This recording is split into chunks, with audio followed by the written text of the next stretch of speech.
नमस्कार मित्रमैत्रिणींनो, जर तुम्हाला आपल्या चॅनलवरच्या कथा आवडत असतील तर लाईक करत जात जा आणि चॅनलला सबस्क्राईब करून बाजूची घंटी दाबा आणि ऑलवर सेट करा.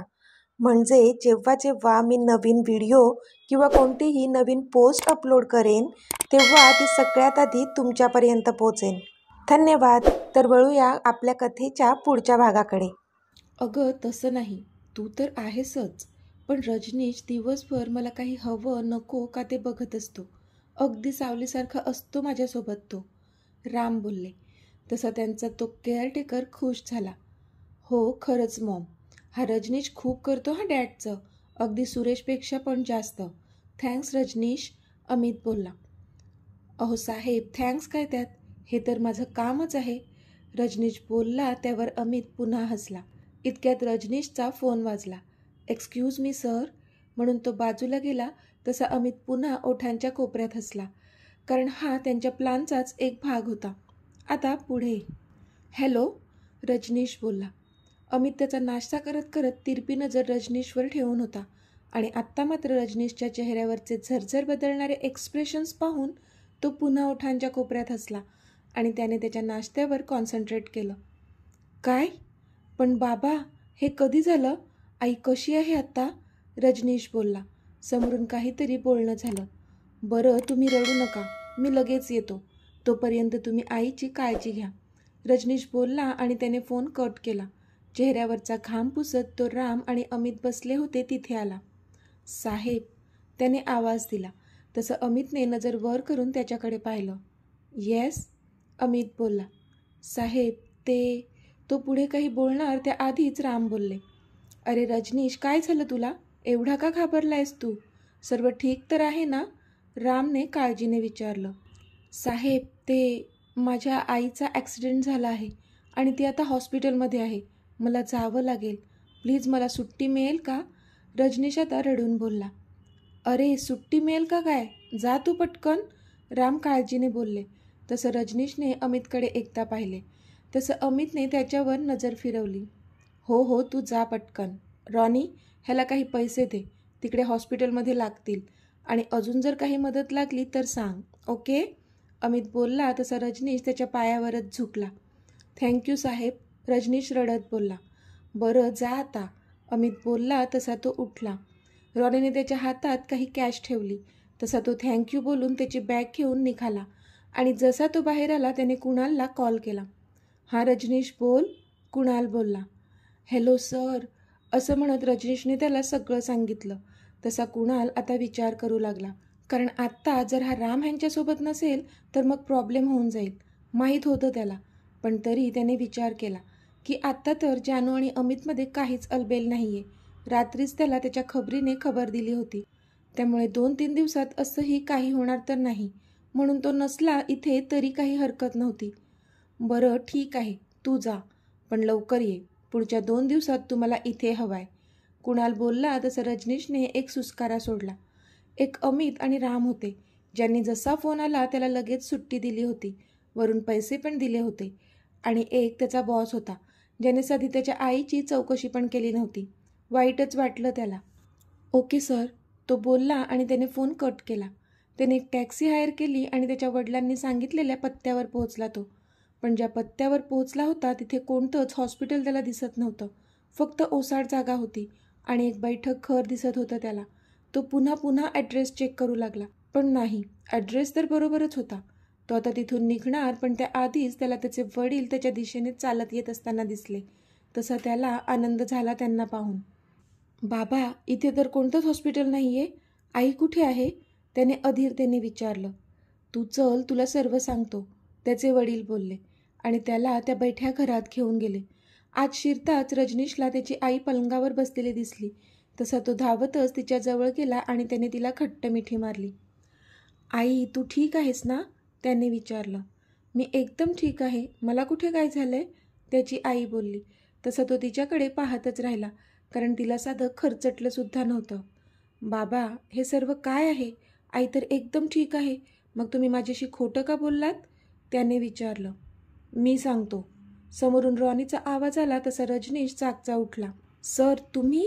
रजनीशने डोळे मोठे करून विचारलं. हो मीच. एवढं आश्चर्यचकित होण्याची काहीच गरज नाही आहे. तुझा प्लॅन आम्हाला आधीच माहीत आहे रजनीश. रॉनी बोलला तशी रजनीशने मान खाली घातली. त्याला कळलं की आता आपण पूर्ण अडकलो आहोत. तुला काहीच वाटलं नाही का रे? ज्या लोकांनी तुला एवढं प्रेम दिलं त्यांच्याच विरोधात तू कट रचत होतास. अरे विचार कर, जर मोठ्या साहेबांना हे कळलं तर त्यांना किती वाईट वाटेल. किती विश्वास आहे त्यांचा तुझ्यावर. पण तुला काय, फक्त पैसा हवाय, मग तो कुठूनही येऊ. हो ना? रॉनी चिडून बोलला. सर मला माफ करा, मी चुकलो. मी चुकीच्या माणसाची साथ दिली. प्लीज एकदा मला माफ करा सर. रजनीश रडून बोलला. पण रॉनी त्यावर काहीच बोलला नाही. साहेब चुकलंय त्याचं, तरी एकदा त्याला माफ करा. मनाचा वाईट नाही हो माझा मुलगा. एकदा माफ करा त्याला, तो नक्कीच सुधरेल बघा तुम्ही. रजनीशची आई बोलली. माफ करणारा मी कोणीच नाही आहे. तू ज्यांचा गुन्हेगार आहे त्यांची माफी माग. त्यांनी माफ केलं म्हणजे झालं. रॉनी बोलला. तशी पुन्हा रजनीशने मान खाली घातली. आणि हो, तू जरी मोठ्या साहेबांना मारण्याचा प्लॅन केला असला तरी अमित सरांनी मात्र तसं काहीच केलं नसतं. कारण तुझ्या आईवडिलांना पण ते स्वतःच्या आईवडिलांच्या जागेवर ठेवतात. कळलं का? रॉनी बोलला तसं रजनीशला अजूनच रडायला आलं. मला माफ करा सर, खूप चुकलो मी. रजनीश बोलला. असो, पुढचे 2-3 दिवस तुम्हाला इथेच राहायचं आहे आणि आम्ही म्हणू ते आणि तसंच तुझ्या बॉसला सांगायचं आहे. कळलं? रॉनी बोलला.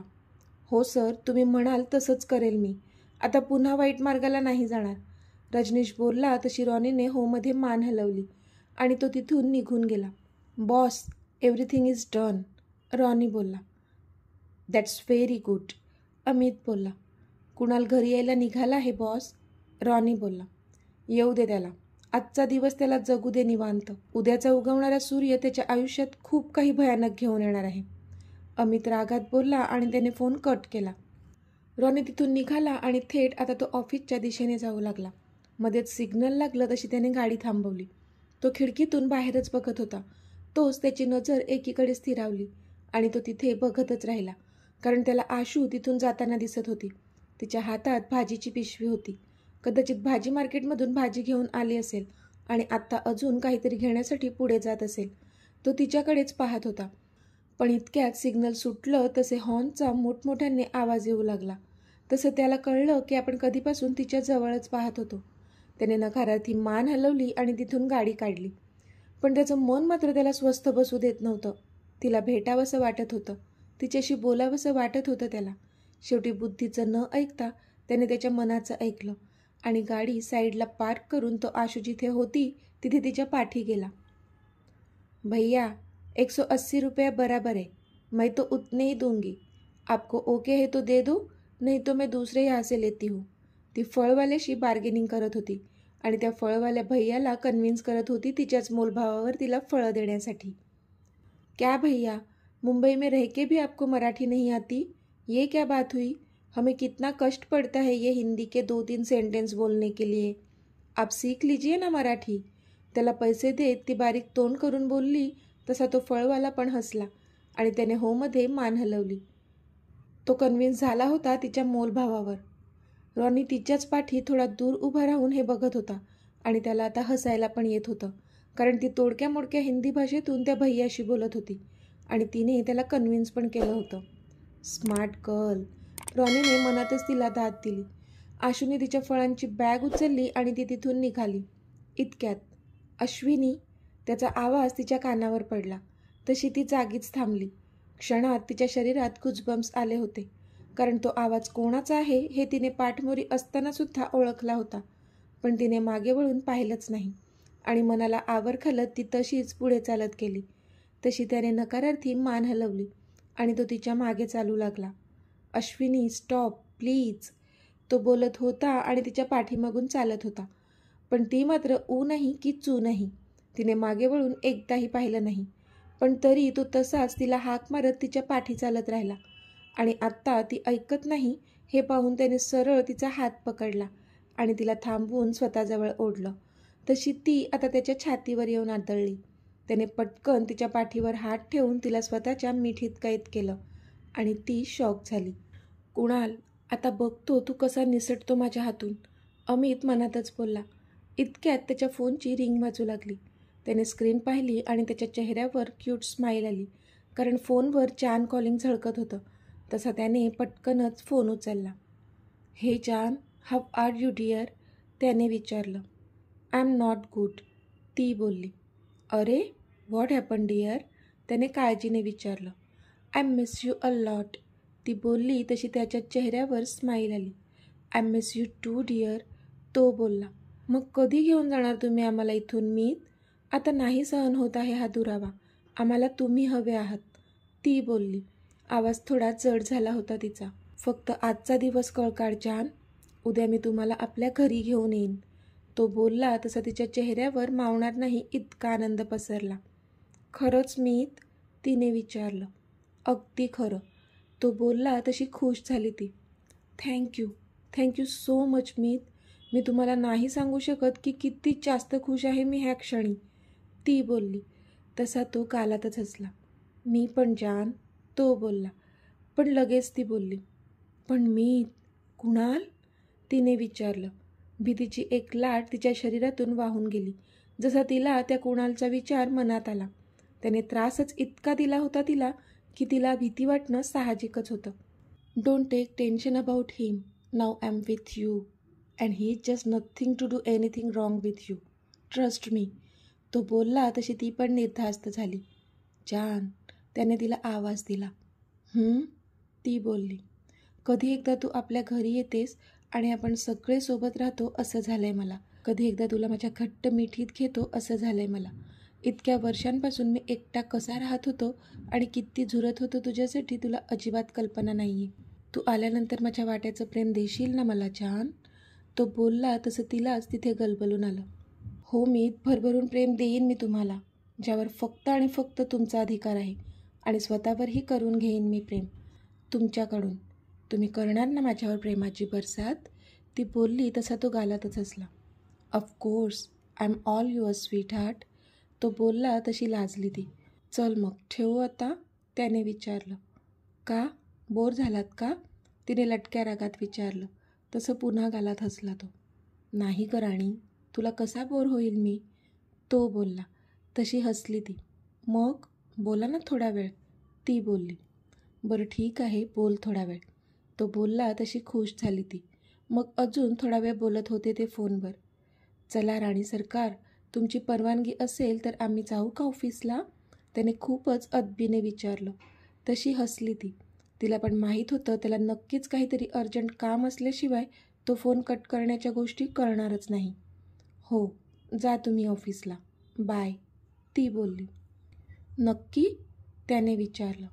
हो मीत, नक्की, बाय, काळजी घ्या स्वतःची, ती बोलली.